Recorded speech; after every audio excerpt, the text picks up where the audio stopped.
Hey guys, hope you're doing well today. In this video, we're going to talk about React 18, something that was recently sort of announced by the React team in the reactjs.org/blog.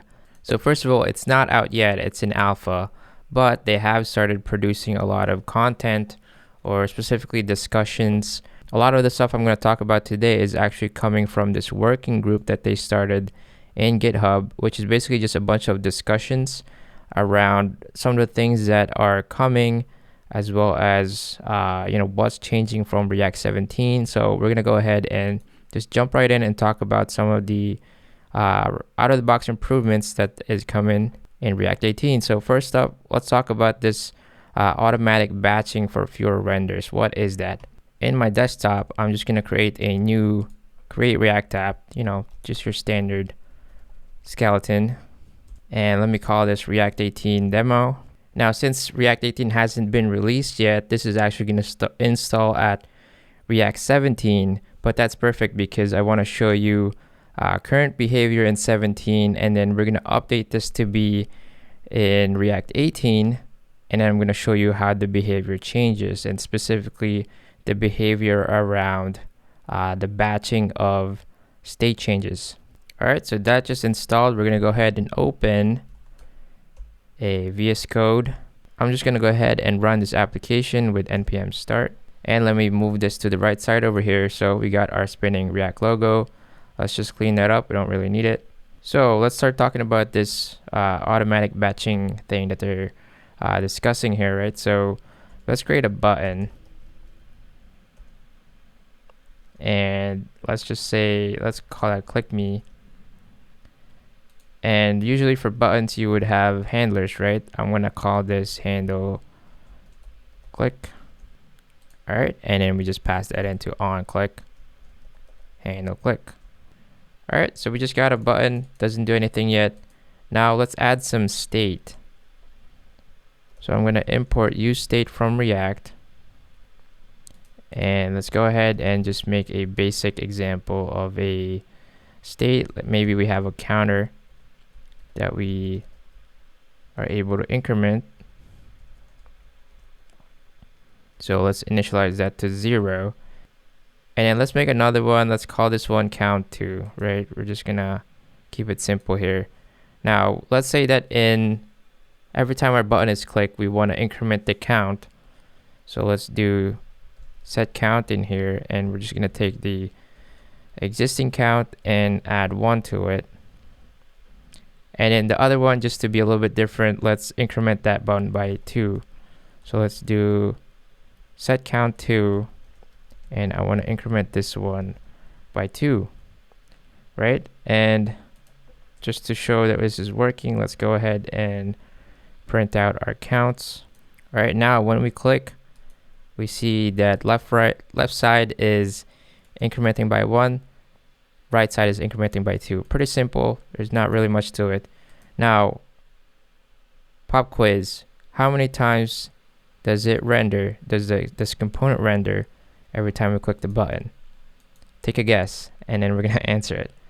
All right. So how do we know if our application or our component is rendering? Right. We can put a simple console log here, which says rendered.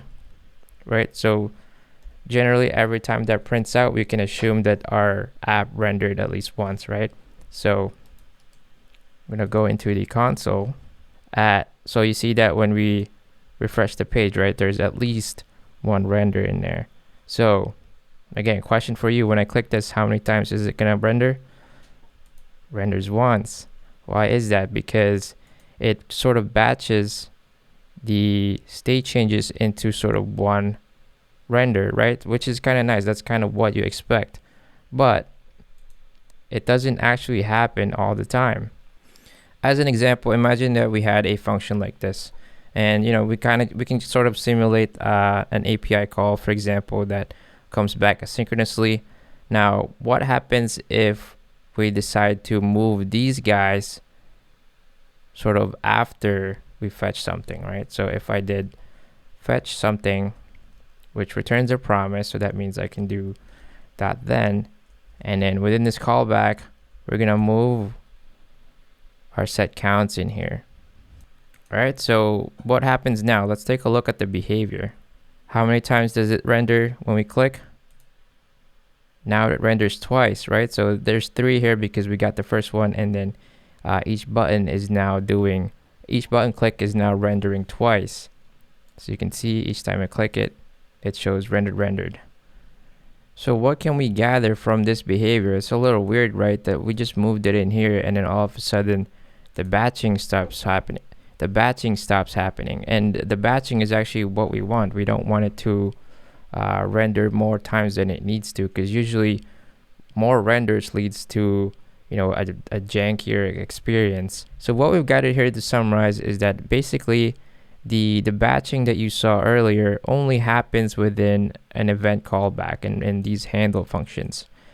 Once you start trying to do that elsewhere, like in this case in this inner sort of callback to the promise, it doesn't work anymore. So one of the things that React 18 sort of brings in is the ability to allow it to work in other places that are not necessarily event handlers or event callbacks. So let's go ahead and take a look at upgrading this code to React 18 to see if we can fix this problem. All right, so let's kill our application and let's switch this over to React 18.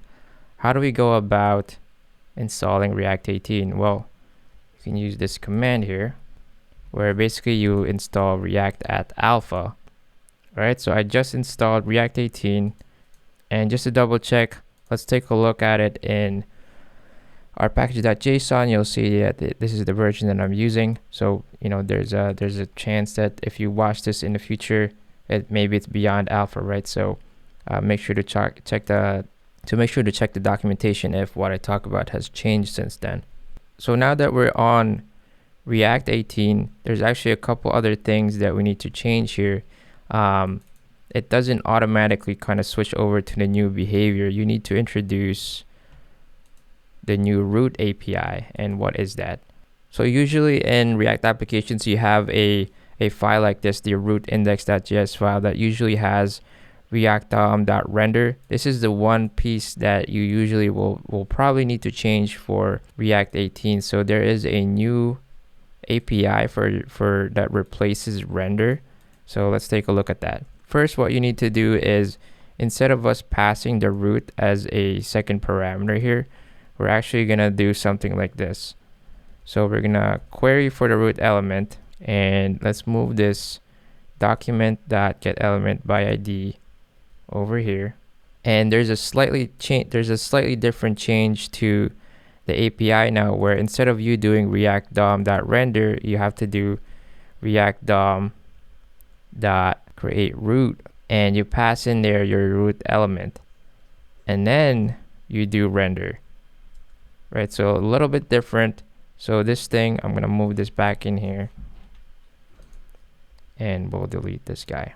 So it's a very slight change, but that is sort of how you opt into some of these new features in React, and specifically the batching behavior that we're showing in a little bit here. All right, so now that we've done that, let's go back to our code and let's go ahead and run this again. npm start. So back in our application, we got our button. What happens when we click?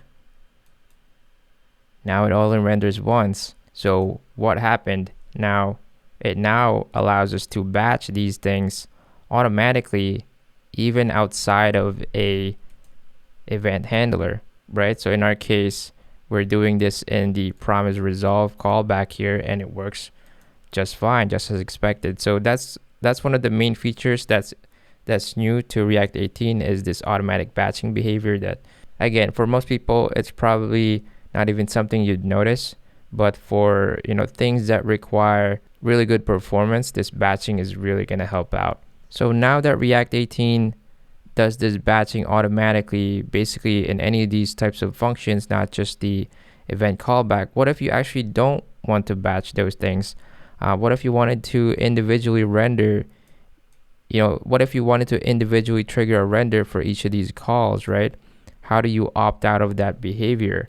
Now, I'm not exactly sure when this would happen, but if you do have that edge case, you can import flushSync from React DOM, and that kind of allows you to go back to the old behavior. So if, for example, if I wrap these guys in a flushSync, or even just at least one of them, right?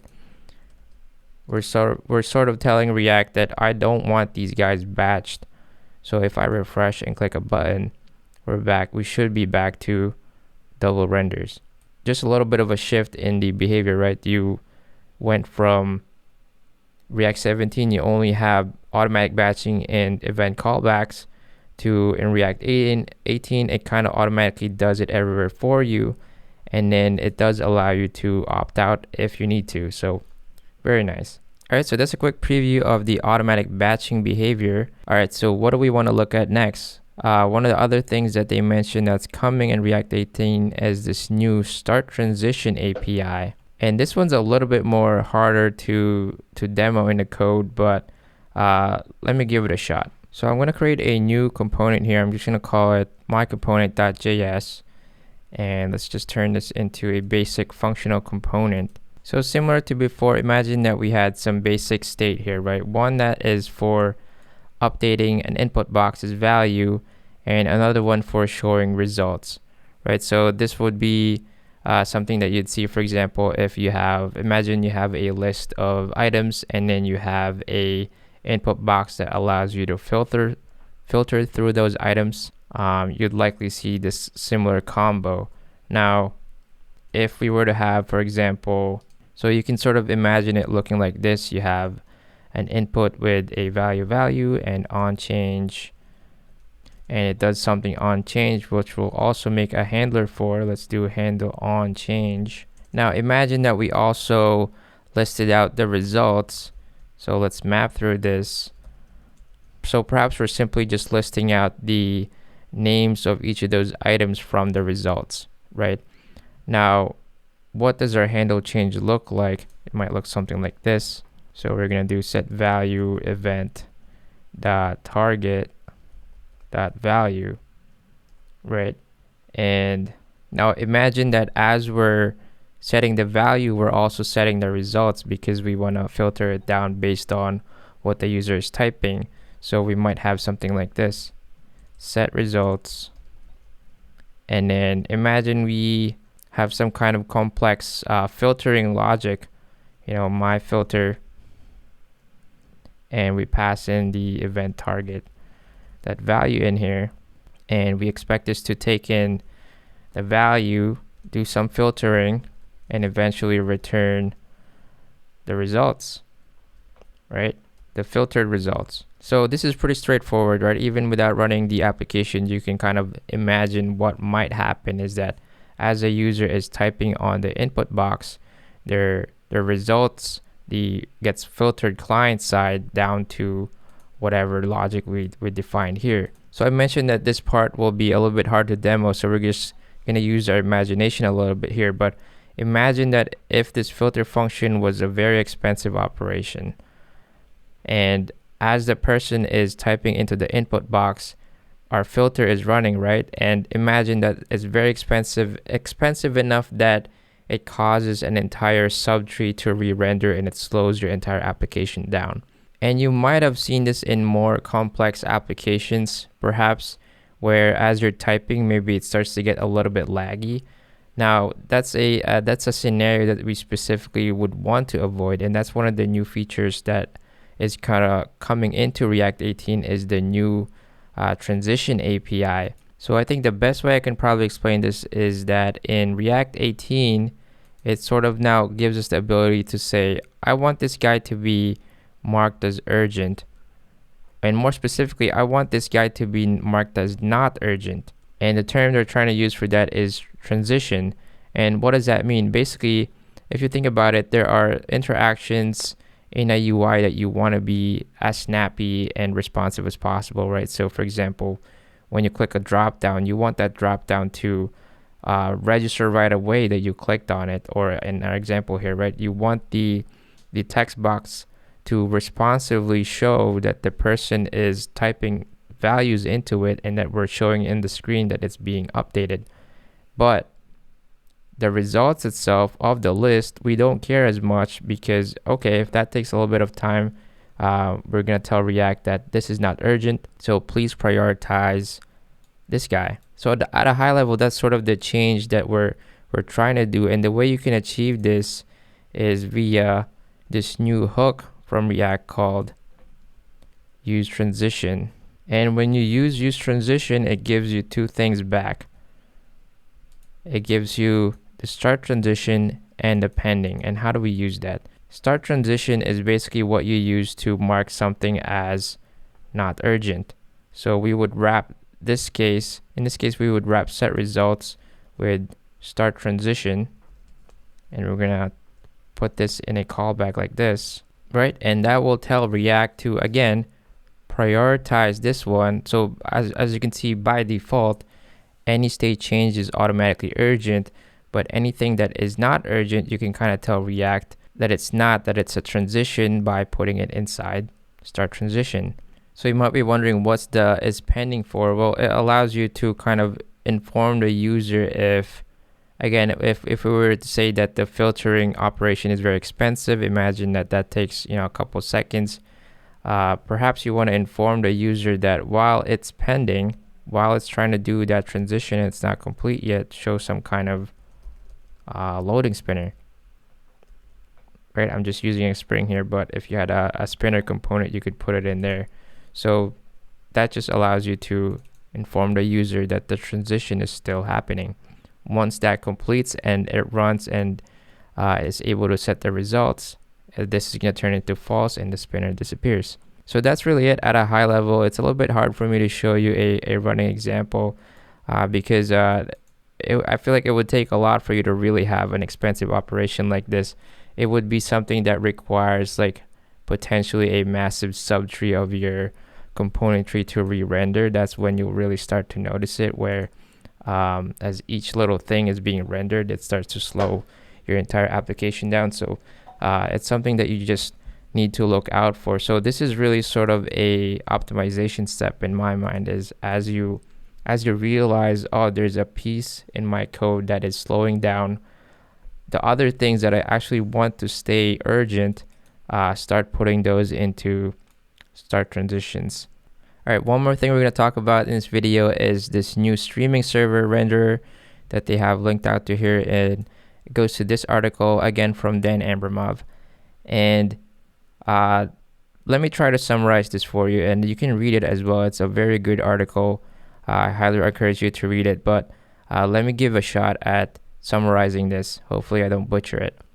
So at a high level, what's happening here is that they're making improvements for how server-side rendering works with React. So this change actually applies a lot more for probably people who use Next.js as a framework. So anything that can utilize or does utilize server-side rendering. Now to talk about this, it's important to have a little bit of background information on how server-side rendering works. And before we get there, let's first talk about client-side rendering. How does it differ from server-side rendering? Well, in a typical application that is doing the rendering client-side, when you load up the application, you might notice a split second where the screen is just white. And if you have really slow internet connection or a very large client bundle, it's going to be a while before you actually see anything on the screen. Like you just see a white page. And that behavior happens because the code isn't there yet. It needs to load in all of that JavaScript before they can actually show you the UI, right? So it starts out as a blank screen. Now, where server-side rendering sort of improves upon that is it gives you the ability to first return from the server a shell of the application, the HTML, right? So it kind of gives you this perception that, oh, there's already something there. It's not just a blank white screen, but that shell, that HTML shell, is not yet interactive. You can't really do anything with it until the JavaScript is there, right? So even though with server-side rendering, you kind of get back something on the screen right away, you can't interact with it until it fully downloads that JavaScript bundle. And then once that JavaScript bundle is downloaded, that's when it goes through this sort of hydration phase where it kind of matches up. All right, here's my JavaScript, here's my HTML. Start having them work together And people typically refer to that as hydration because you're sort of taking that skeleton and hydrating it with your JavaScript and kind of making it the actual interactive application. So there's sort of 2-step, maybe 3 steps before you can actually interact with the application. So there's definitely a benefit with SSR there, right? With server-side rendering, is that the skeleton HTML is loaded in right away. So if you have a slow internet connection, you at least start to see what's on the screen. So it gives you a perception that it's faster, but it's not a perfect solution. And that's sort of what they start to talk about here, where there's a couple problems with server-side rendering. One of them is that you have to fetch everything before you can show anything. So the way I would kind of explain this is, all right, imagine you're at a diner, right, and you're ordering breakfast. Imagine the experience where they don't bring anything out. They don't even give you coffee until everything is ready, right? They bring you the coffee, the pancakes, and the sausage all at once.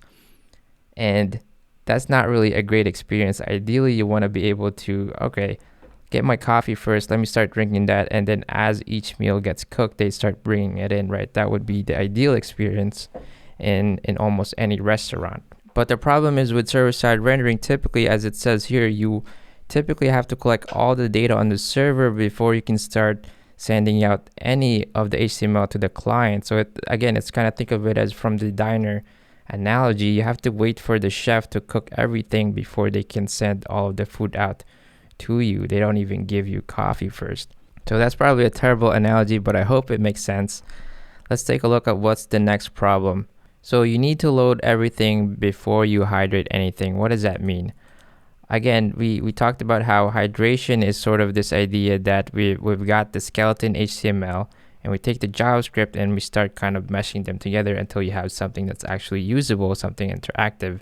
What they're saying here is that you have to load all of the JavaScript for all of the components on the client before you can start hydrating any of them. So that means, again, if this takes a long time, then that means there's parts of your application that is sort of just waiting instead of being able to hydrate right away. So hydrating right away is exactly what we want to get to. Another bad analogy that I just thought of is, imagine you have a garden, right? And you have two parallel rows of plants, and on the left side you have your most important crops, the ones that are making you the big bucks, and on the right side it's just a bunch of weeds and you don't really care about it, but you still have to water them anyways, right? And if you imagine that perhaps you need 2 gallons of water to water all of your plants, this is kind of saying that you can't start watering any of your plants until you have those 2 gallons, and you have to sort of get all the water all at once and then sort of water them together like that, right? Probably, again, really bad analogy, but ideally, right, you want to be able to just get enough water to probably water your high priority plants and then come back and water the lower priority plants, so that at the end of it is you got a fully hydrated garden, but you were able to prioritize your more important parts of your garden, if that makes sense. So again, that's kind of one of the problems they talk about here, is you have to load everything before you can hydrate anything. And as a secondary problem to that is they're saying that you have to hydrate everything before you can interact with anything. Again, going back to the YouTube example, imagine that you went to YouTube and it doesn't play your video until the comments load in, right? Everything loads in at once. That's not really a great experience. Ideally, you want to be able to watch the video right away and then be able to interact with that even while the comments are still loading in. So how does React 18 solve any of these problems? Well, basically they introduced this idea of streaming, right? Just like how you can stream a video, you don't download it all at once. They're saying that they're sort of allowing this ability to, now you can stream bits and pieces of the parts that you care about the most. So their example here shows a showcase of what if you have a comment section in your application that is sort of more expensive. It takes a little bit more time to make the API calls to get those comments. So they're saying that with today's SSR, with the problem we talked about, is it needs to wait for everything to have been rendered into HTML before it can actually return anything, right? It needs to load in the data, all of the comments before it can return the HTML. So this is not even from the hydration perspective. It needs to get all the data before it can return the structure, the skeleton. How they kind of improve upon this is through the use of Suspense. If they wrap the comments in Suspense, now the HTML that comes back sort of has this placeholder in it, right? So it kind of shows the suspense happening in server-side rendering, and that allows us to basically just sort of stream a partial HTML, which is automatically going to update as the comments in this example completes the HTML rendering, and they kind of use some magic here to kind of pop in the comments to where it's supposed to be as they finished figuring out the output, the HTML output for that. Right, so that's HTML streaming sort of solves the first problem that we talked about, the diner problem, right? They bring out the coffee first, they bring out the pancake next, and then eventually they bring out the sausage. So it kind of streams in, and you can kind of imagine it as kind of just popping each of the pieces in place until you have the full HTML structure. All right, so that takes care of the HTML stuff, but it hasn't really fixed yet the hydrating problems that we talked about. So we kind of mentioned that if the JavaScript code is very large, it's gonna hold up the hydration of the entire thing, right? So how do you solve that? In our usual application, when you have client-side rendering, you might have heard of the term code splitting, and usually this is through the use of React Lazy, kind of like how you see here. Well, this never really worked in server-side rendering before, but in React 18 now it does. This section basically just says that you can now use the same sort of React Lazy concept in server-side rendering, so that you can kind of you can think of it as you can now break apart your bundle into several chunks. So it allows you to sort of load in individual pieces as needed. In addition to being able to split up the code like that, you can see here that it also says that Suspense lets you hydrate the app before the comment widget has loaded, or really this could be anything. But basically now you're able to hydrate without waiting for everything to be there. So that's the biggest change here.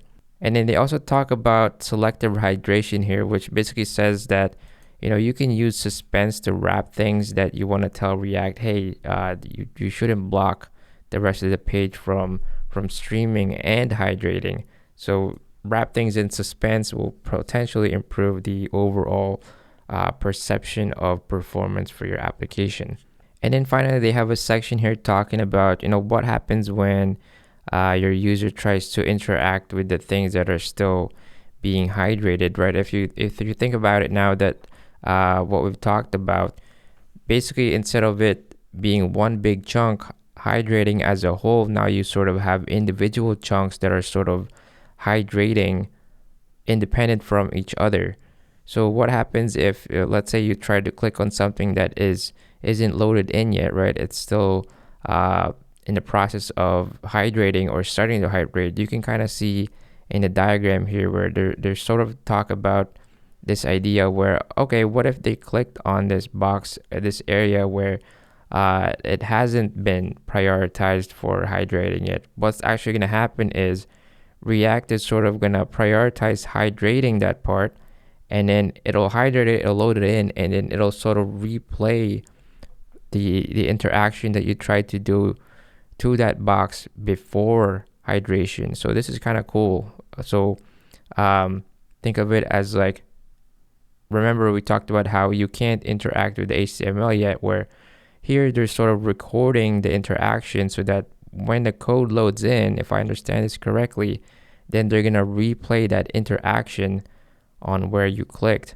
or where you interacted. So it kind of, like they say here, it creates an illusion that hydration is instant because components on the interaction path get hydrated first. So it's sort of like it allows to add a form of priority to the hydration.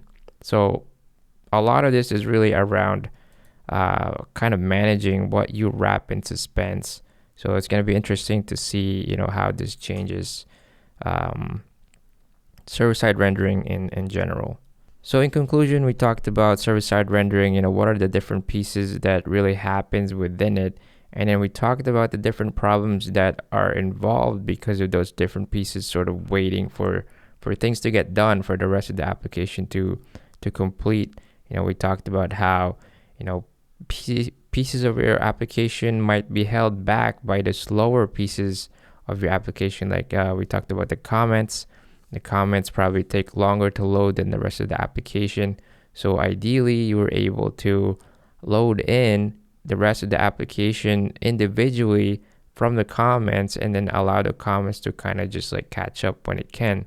So that's really what sort of Suspense allows you, is to create these boundaries, right? If we take a look at the boxes in these diagrams, we're really saying that we're creating boundaries between our top level components so that we can tell React, hey, do these things individually instead of waiting for everything to be there. Make them go through the server-side rendering process of get me just a little bit of HTML, the shell of that section, and then start loading the JavaScript for that, and then hydrate it.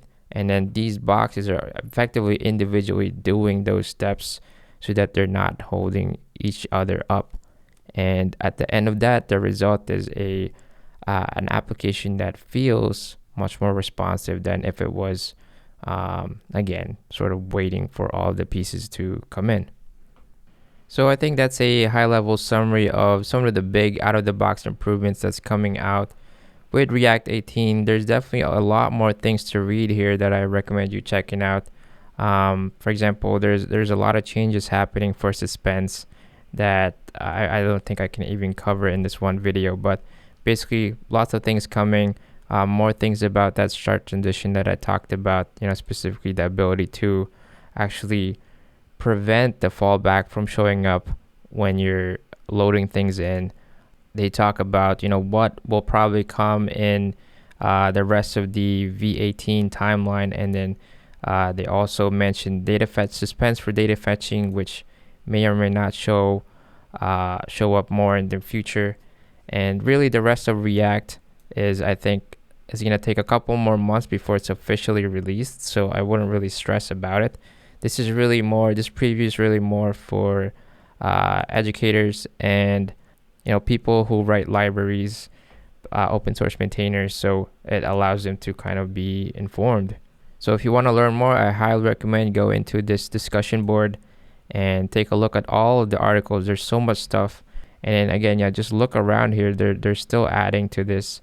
Dan and a bunch of the other developers, they're adding a bunch of articles as we speak, from my understanding, and they're also answering a lot of the questions. It's very insightful to just look around in here if you want to learn more. And again, this is a couple months out before it's officially released, so nothing really that you need to worry about in the short term. All right, that's it, guys. That's it for today. I hope I didn't butcher any of those explanations. Leave me a comment. If so, I'd love to know if I could do that better. And if you want to see more React content or just JavaScript stuff in general, make sure to subscribe. And with that said, I'll see you in the next one. Thanks.